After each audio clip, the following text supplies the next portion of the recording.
बात बच्चों, आज हम लोग कबीर के पहले पद को पढ़ेंगे, जो कुछ इस प्रकार है। हम तो एक एक करी जाना, दोई कहे तिन्हई कौ दो गज, जिन नाहिन पहचाना। एक है पवन एक ही पानी, एक है ज्योति समाना। एक है खाक गढ़े सब भांडे, एक है कोहरा साना। जैसे बाढ़ी काष्ठ ही काटे अगिन काटे कोई, सब घटी अंतर तू ही, व्यापक धरे स्वरूप सोई। माया देख न जगत लुभाना, काहे रे नर गरबाना। निर्भय भया कछु नहीं व्यापै, कहे कबीर दीवाना। तो इसको हम लोग 1 बाई 1 एक एक करके एक एक लाइन को देखेंगे। हम तो एक एक करी जाना, अर्थात कबीरदास जी कहते हैं कि हमने तो उस एक ईश्वर को एक रूप में ही जाना है।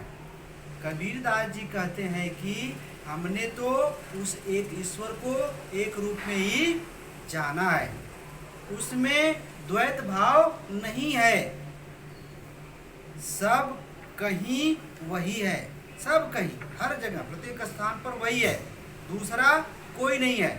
आत्मा और ईश्वर एक है, संसार और ईश्वर एक है।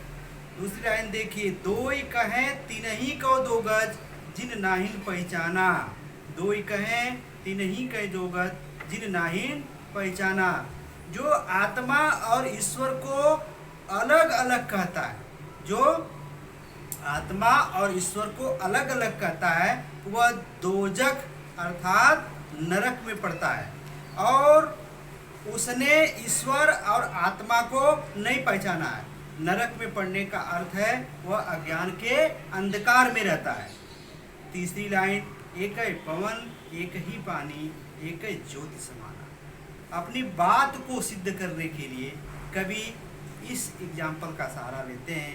कबीर उदाहरण देकर अपनी बात को समझाते हैं कि संसार में सब एक ही पवन, हवा में सांस लेते हैं, एक ही पानी पीकर जीवित रहते हैं, और सब में एक ही ज्योति समाई हुई है। अगली लाइन, एक है खाक गढ़े सब भांडे, एक है कोहरा साना।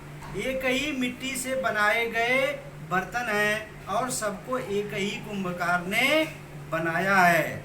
इसका भाव यह है कि सब एक ही तत्व से बने और सबको बनाने वाला एक ही ईश्वर है। वह सब में उपस्थित है, वह सब में उपस्थित है। अगली लाइन, जैसे बाढ़ी काष्ठ ही काटे अगिन न काटे कोई।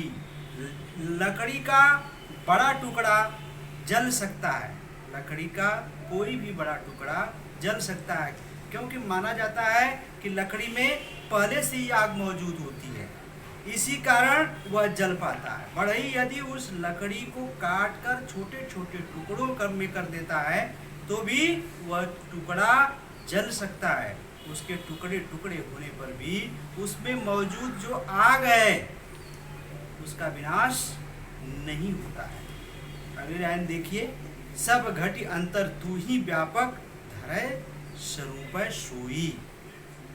इसी प्रकार ईश्वर सभी जीवों के शरीरों के भीतर उन्हीं जीवों का स्वरूप धारण करके व्याप्त है, मौजूद है, उपस्थित है।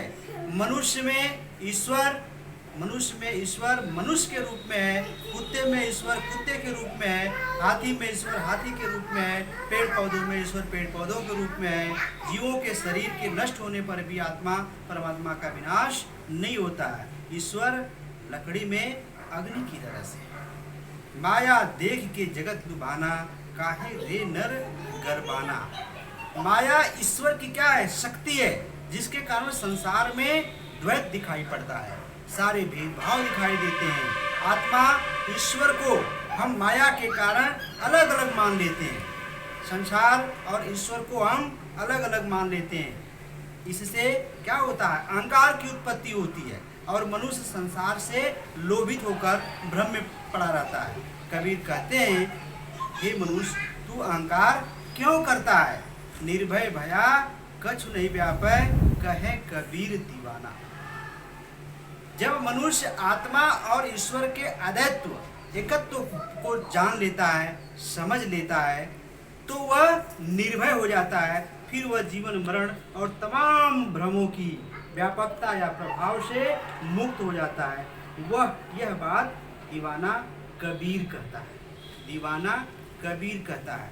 दो कारणों से कबीर को हम दीवाना कहते हैं। पहला कारण यह है कि वह ईश्वर प्रेम में दीवाने हैं, ईश्वर प्रेम में दीवाने हैं। दूसरा कारण यह हो सकता है कि लोग उन्हें दीवाना पागल कहते थे, क्योंकि उनकी बातें लोगों के समझ में नहीं आती थी। बात भी सही है, अपने महापुरुषों की बातों को समझ भी कहाँ पाते हैं। अगर समझ लेते तो सभी समस्याओं का समाधान हो जाता। तो ये रहा प्रथम पद का भावार्थ। प्रथम पद का भावार्थ। अब इसमें कुछ इंटरनल प्रश्न बनते हैं जिन्हें आप नोट करेंगे। इंटरनल प्रश्न नंबर 1, हम तो एक एक करी जाना, इस पंक्ति में कौन सा अलंकार है और क्यों?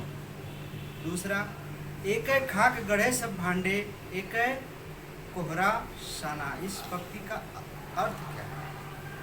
प्रश्न नंबर 3, सब गढ़ अंतर तू ही व्यापक, धरय स्वरूप सोए, इस पंक्ति का आशय स्पष्ट कीजिए। लकड़ी और अग्नि का उदाहरण, अगला प्रश्न, लकड़ी और अग्नि का उदाहरण देकर कबीर ने क्या समझाया है? लकड़ी और अग्नि का उदाहरण देकर कबीर ने क्या समझाया? पांचवा प्रश्न, मनुष्य अहंकार क्यों करता है? मनुष्य अहंकार क्यों करता है? ईश्वर एक है, कबीर ने कौन कौन से उदाहरण देकर सिद्ध किया है? ईश्वर एक है, कबीर ने कौन कौन से उदाहरण देकर के सिद्ध किया है? सातवां प्रश्न है, मानव शरीर का निर्माण किन किन पंच तत्वों से हुआ है? मानव शरीर का निर्माण किन किन पंच तत्वों से हुआ है? और अंतिम प्रश्न, कबीर ने स्वयं को दीवाना क्यों कहा? इस आंतरिक प्रश्न को आप जो है क्लास वर्क की कॉपी में लिख लेंगे। इस आंतरिक प्रश्न को क्लास वर्क की कॉपी में लिख लेंगे। यदि अपने से बन जाता है तो ठीक, नहीं तो अगली क्लास में जब हम लोग आएंगे तो उन प्रश्नों को डिस्कस करते हुए फिर दूसरे पद के लिए आगे बढ़ेंगे। धन्यवाद।